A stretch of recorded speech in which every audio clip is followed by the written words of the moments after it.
Hey folks, Jim Thomas here, Fitness Management and Consulting, and welcome to our channel today. I appreciate y'all being here. And if you're new to the channel, if you're finding us for that very first time, welcome. It's good to have you. And our topic for y'all today, it's common mistakes to avoid when starting a new gym business. Common mistakes to avoid when starting a new gym business. Now, before we get into our topic today, just a quick reminder, my focus, my mission here in the channel is I want to be able to provide as much information as I can to as many people as I can across the globe. And the best way I can do that is when you choose to subscribe to the channel. So if you've not yet done so, please take a moment, hit that subscribe button. We appreciate it. And then to learn more about me, learn more about my company, and how we can help take your business that next level, be sure to check out those links below. And then for you folks who are looking to open a new gym and you need funding, you're looking to acquire a gym and you need funding, you have an existing operation, you need funding.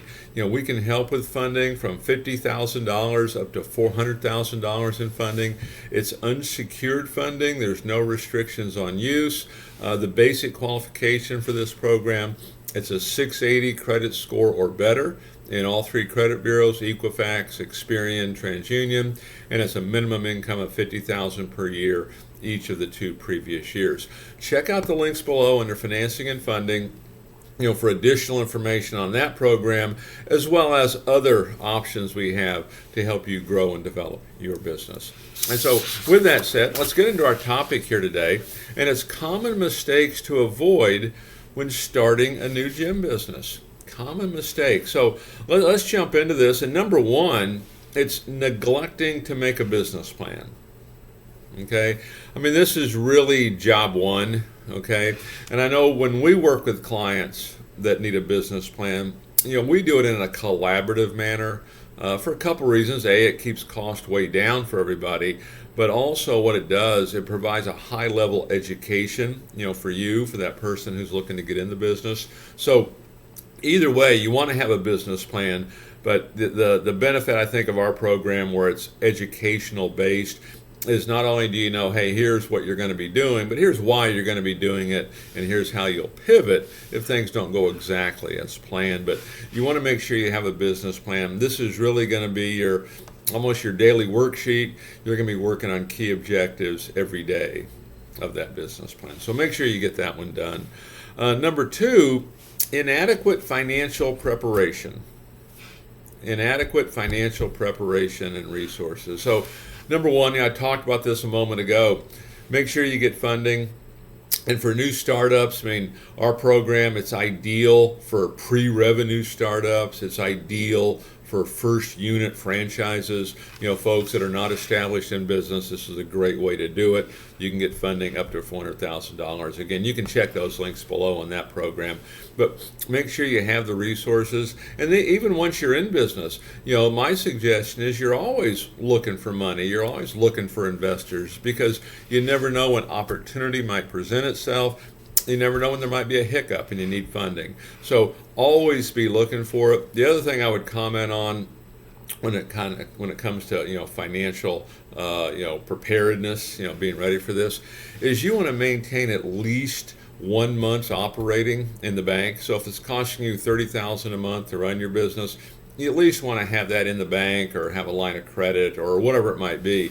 But you want to have ready access to that. In a perfect world, I'd say as much as 2 to 3 times that. Okay? Because what happens if you don't, you find yourself kind of squeezing things, and you're never going to cut your way into growth. You're never going to bootstrap your way into growth. Those are great ways to kind of regain control of a business, but ultimately you want to advance and to expand, into the marketplace.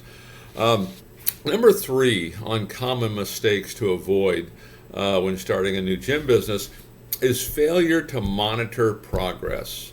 Failure to monitor progress. So you get in business, make sure, and you can check other videos here on the channel for this, but make sure we're monitoring progress. Make sure you know your numbers.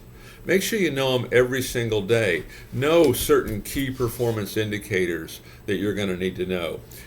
How many, marketing inquiries did you get? Whether it be via phone, via email, via text. How many were set? How many showed up? how many converted. You want to know those numbers across the board, because sometimes even if marketing's working, if we're not converting them, we need to reevaluate and say, okay, what do we need to do to change that a little bit? Okay, maybe it's us, okay, but we need to know those numbers.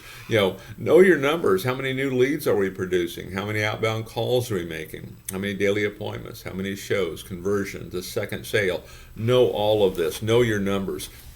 Monitor your projections, because if you're new, you want to make sure you're doing a pre-sales. If you're not sure what a pre-sales is, you can find some links below, numerous ways to contact me. Happy to chat with you about that. But you're going to want to do a pre-sales, because a successful pre-sales is really one of the hallmarks, to long-term success. You struggle in pre-sales, you're probably going to struggle a bit inside that gym. Okay. Number 4 on common mistakes to avoid, it's avoiding outside help.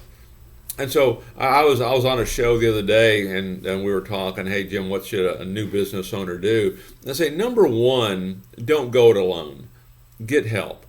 Okay, these are things that we help a lot of folks with. You might have a trusted accountant, a trusted attorney. The key thing is get outside help. Find people who have been there before and who have done it successfully. Okay, that's who you want to associate with. And more specifically, you want to do this on things that you're not strong in. A lot of folks that open up, businesses and studios and operations like that, they might have a strong, say, personal training background, but not a strong background in sales and marketing. You want to associate with somebody who does have that. Okay, so don't avoid outside help. Get it. It's not a sign of weakness at all. It's a sign of, hey, you want to grow your business, by getting outside help. Number 5 on one of the common mistakes is setting the wrong price. Setting the wrong price. I know I talk to a lot of folks when we review operations of maybe clubs that are struggling, and we're going through this, and I'll ask the question, how'd you decide the price? And they did it based on what somebody else in the marketplace was doing. Okay, you don't know if it's working for them, number 1. But number 2, in most cases, that has little to do with what you're trying to accomplish. And I'll give you just an idea of how we like to approach this. Is when we're going to set the price, going back to that business planning part of this, when we're looking at the budget. Okay, we're going to establish this budget. First thing we're going to do is we're going to establish and understand, what's our overhead? What's it going to cost to run this? And then we'll simply ask the question, how much money do you want to make? Do you want a 20% margin, a 30% margin, 40% margin? And then, so now we're going to back into our rates, whether it be membership rates, PT rates, other things that we're selling. And okay, based on the margins that we need to have, on the rate of return we need to have, what do these numbers need to look like? That's how we're going to get to them, because this thing has to work. From a business perspective, I don't necessarily care what the guy down the street's doing, other than what's he not bringing to the marketplace and what can we do better. Okay. And then number 6 on my list, common mistakes, is we have a tendency to ignore technology. The other side of that a little bit is we need every shiny object out there. And so let's just talk about that part of it. We need every shiny object out there. One of the common mistakes, and I'll kind of push it into this category here a bit, is we get too complicated. The business is too difficult to run. One of the key things to this is keep it simple. So when it comes to technology, you don't need, and nor do you want, every shiny object, because the more complicated you get, the more difficult it becomes to run, causes other issues. Now, on the idea of don't ignore technology, what you're looking for the most part, is technology that can help you automate your business, can make it easier, can help you scale this. Because ultimately what you're looking for, for a business to really be successful, is you want to be able to scale it. Okay, how can we get more done at essentially the same cost? And there's a lot of technology you can use for that. I mean, email marketing programs, CRMs, there's autoresponders, there's a lot in there that you can look at.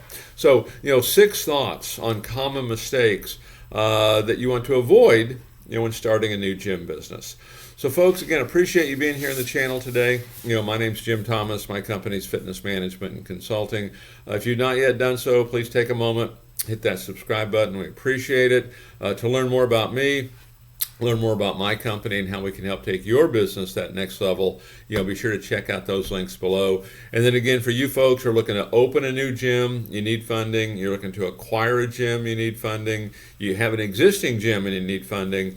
We can help provide funding between $50,000 and $400,000 in funding that is unsecured. There's no restrictions on use. Basic qualification on the program is a 680 credit score or better in all 3 credit bureaus, minimum income of $50,000 per year each of the 2 previous years. Check the links below under financing and funding for more information on that program, as well as other financing options that we have available for you. And again, appreciate you being here on the channel today, and we'll look forward to seeing you all in that next video.